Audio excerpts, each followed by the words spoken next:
Hello everyone and welcome back to our YouTube channel.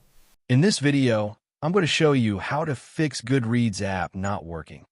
First, we'll start with something very simple, yet powerful.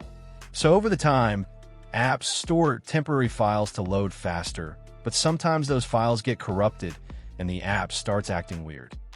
To resolve this issue, we will first head over to our device settings. From here, scroll down and tap on General. Once you're in the General Settings tab, look for iPhone Storage option and tap on it. Over here, you can either search for the app or you can scroll down and look for it.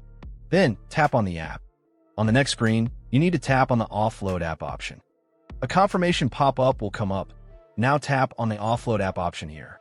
It'll take a bit for processing, and then a reinstall button will show up. Simply tap on it to reinstall the app. This should resolve the issue, but if it doesn't, then you need to check if the app is running an older version. Head over to App Store. From here, double tap on this search icon in the bottom right corner, and then search for the app. Once the app comes up in the search result, and if you see this update button right next to the app, simply tap on it to make sure you're running the latest version of the app. However, if you continue to encounter this issue, then you will need to completely reinstall the app, which usually resolves the problem. Head over to this screen the way we did before. And over here, tap on the Delete App option here to uninstall the app from your device. A confirmation pop-up will come up.